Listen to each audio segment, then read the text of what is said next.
सुबह की बरकत प्रोग्राम, यीशु की बरकत प्रोग्राम में आप सबका स्वागत है। आइए सब मिलकर प्रार्थना करते हैं। पिता परमेश्वर, प्रभु यीशु मसीह के नाम से आपका धन्यवाद करते हैं इस समय जबकि हम आपके वचन को सुनना चाहते हैं। प्रभु जी, आप हमारी सहायता और मदद करें ताकि आपके वचन की बातों को सुनें और उन्हें अपने जीवनों में लागू करें। धन्यवाद के साथ प्रभु यीशु के प्यारे और मीठे नाम में मांगते हैं, आमीन। आज हम परमेश्वर के वचन में से क्षमा के बारे में देखेंगे।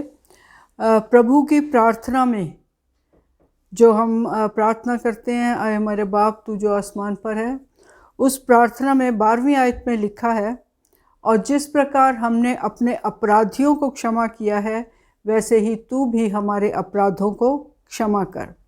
और फिर 14 आयत में लिखा है, इसलिए यदि तुम मनुष्य के अपराध क्षमा करोगे तो तुम्हारा स्वर्गीय पिता भी तुम्हें क्षमा करेगा, और यदि तुम मनुष्यों के अपराध क्षमा ना करोगे तो तुम्हारा पिता भी तुम्हारे अपराध क्षमा ना करेगा।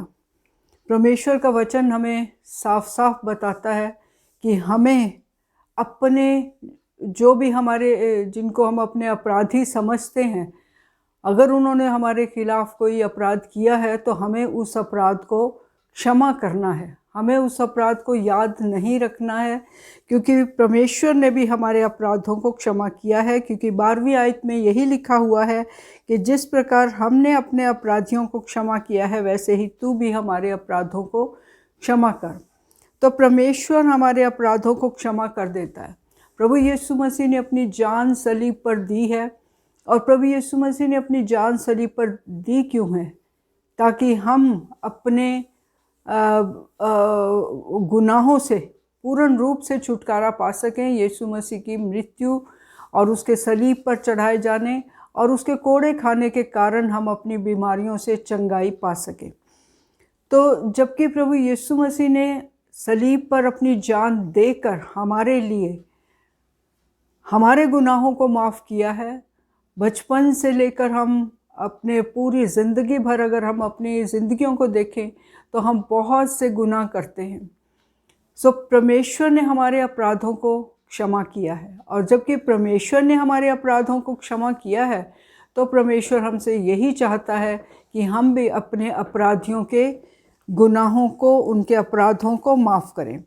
जैसा कि मत्ती उसका 18 अध्याय और उसमें एक स्वामी के बारे में लिखा है। यहाँ पे लिखा हुआ 23 आयत में कि स्वर्ग का राज्य उस राजा के समान है जिसने अपने दासों से लेखा लेना चाहा, और जब वो लेखा लेने लगा तो एक जन उसके सामने लाया गया जो उसके 10,000 तोड़े उसके 10,000 तोड़े उसको देने थे, लेकिन क्योंकि उसके पास कुछ भी नहीं था तो उसने कहा कि मालिक ने कहा कि इसकी पत्नी, इसके बच्चे और जो कुछ इसके पास है सब कुछ बेचा जाए और बेच के कर्ज अदा कर दिया जाए। लेकिन उसने कहा कि हे स्वामी, मुझ पर तू दया कर, धीरज धर, मैं सब कुछ भर दूंगा। तो स्वामी ने उसको माफ़ कर दिया, और ना सिर्फ उसको माफ़ करा, उसका पूरा कर्जा माफ़ कर दिया। जैसे यहाँ पे 27 आयत में लिखा है, तब उस दास के स्वामी ने तरस खाकर उसे छोड़ दिया और उसका कर्ज भी क्षमा कर दिया। तरस खाकर उसको छोड़ दिया और उसका कर्ज भी क्षमा कर दिया। लेकिन 28 आयत से आगे वही दास जब बाहर निकलता है तो उसको उसके साथ का एक संगी दोस्त मिलता है जिसने उससे 100 दिनार का कर्जा लिया था। वो उसको कहता है कि तू मेरा कर्जा वापस कर। उसने कहा कि तू धीरज धर, मैं भर दूंगा, लेकिन वो नहीं माना, और उसने क्या करा कि उसको उसका गला घोंटा और उससे कहा कि तू मेरा कर्जा अभी के अभी दे दे।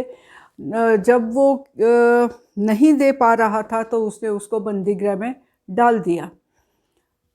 जब उसके साथ के नौकरों ने जाके अपने स्वामी को ये बात बताई कि ऐसा ऐसा उसने किया है, तो स्वामी ने उससे क्या कहा, उसको बुलाया और उससे कहा, 32 आयत में लिखा है, तब उसके स्वामी ने उसको बुलाकर उससे कहा, हे दुष्ट दास, तूने जो मुझसे विनती की तो मैंने तेरा वह पूरा कर्ज क्षमा कर दिया।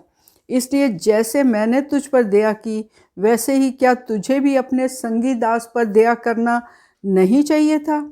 और उसके स्वामी ने क्रोध में आकर उसे दंड देने वालों के हाथ में सौंप दिया कि जब तक वह सब कर्ज भर ना दे तब तक उनके हाथ में रहे। इससे हम ये सीखते हैं कि जब परमेश्वर हमें माफ़ कर देता है तो हमें भी अपने अपराधियों को माफ़ करना है। और अगर हम अपने अपराधियों को माफ़ नहीं करते हैं तो फिर हमारा परमेश्वर भी हमारे जो भी उसने हमारा माफ़ किया था उस सब को वो छोड़ देता है, फिर उसे हमें वो सज़ा देगा। तो क्या हम परमेश्वर से वो सज़ा लेना चाहते हैं? मैंने एक कहानी सुनी थी और उस कहानी में एक औरत के उसके फेस पे एक ऐसी ट्यूमर थी, उसके गाल पे, और वो ट्यूमर जाती नहीं थी। वो परमेश्वर के दास के पास आई और उसने परमेश्वर के दास से प्रार्थना करने के लिए कहा। परमेश्वर के दास ने जैसे प्रार्थना करना शुरू किया तो परमेश्वर ने उसे बताया। तो उसने अपनी आंखें फिर से खोली और उसने उस औरत से पूछा कि परमेश्वर ने मुझे बताया है कि तुमने किसी को माफ़ करना है जिसको तुमने अभी तक माफ़ नहीं किया। तो उसने 2-4 पल सोचा, फिर उसने कहा कि हाँ, लेकिन ये तो बहुत पुरानी बात है। उसने कहा कि चाहे वो पुरानी बात है लेकिन तुमने उसे माफ़ नहीं किया है, आज तक तुमने उसे माफ़ नहीं किया है। तो तुम पहले उसे माफ़ करो और फिर परमेश्वर तुम्हें पूरी तरह से चंगाई देगा। तो उसने कहा कि मुझे तो उसका एड्रेस नहीं मालूम है, मुझे उसका फ़ोन नंबर नहीं पता, क्योंकि उन्होंने कहा था उसको प्रचारक ने कि तू उसको फ़ोन कर। वो कहने लगी कि मुझे उसका फ़ोन नंबर नहीं पता। तो उन्होंने कहा कि उसका एड्रेस तो मालूम है? उसने कहा कि हाँ, उसका एड्रेस मालूम है। तो उन्होंने कहा कि चिट्ठी लिख के उसको बोलो कि आपने उसको माफ़ कर दिया है। तो उसने चिट्ठी लिखी और चिट्ठी लेटर बॉक्स में डाल दी, और जैसे ही वो लेटर बॉक्स में उसने चिट्ठी डाली, उसकी जो फेस की जो ट्यूमर थी वो ख़त्म हो गई।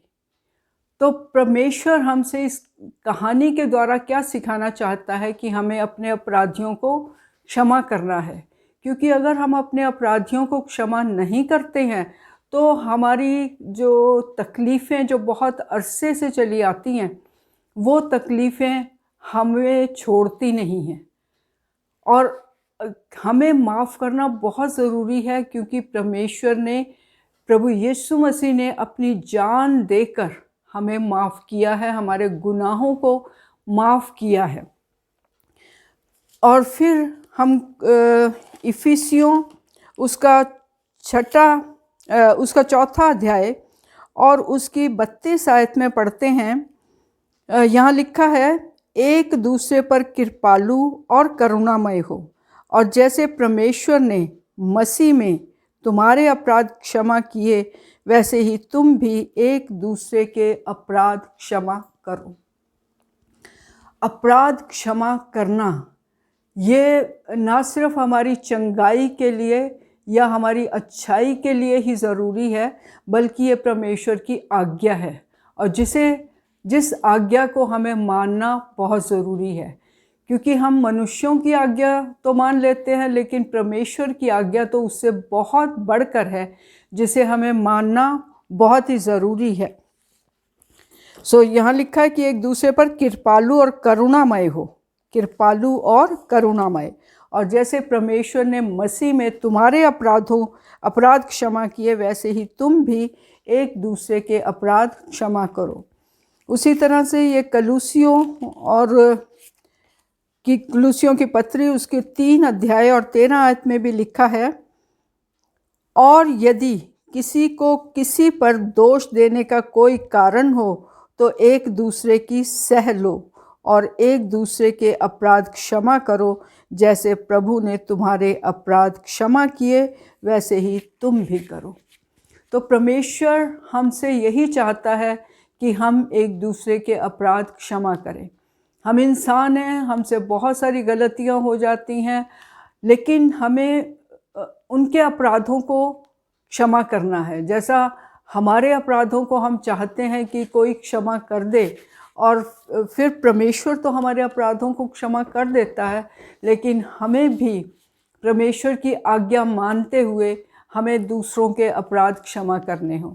वो हमारे भाई बहन हो सकते हैं, हमारे पति पत्नी हो सकते हैं, हमारे फ्रेंड्स हो सकते हैं, कोई भी हों, लेकिन हमें उनके अपराधों को क्षमा करना है, जैसा कि प्रभु यीशु मसीह ने हमारे अपराधों को क्षमा किया है। और परमेश्वर हमसे यही चाहता है ताकि हम जीवित रहें और परमेश्वर हमारे अपराधों को क्षमा करे, और जब प्रभु यीशु मसीह हमें लेने के लिए आए तो हम उसके साथ जा सकें। आइए प्रार्थना करेंगे।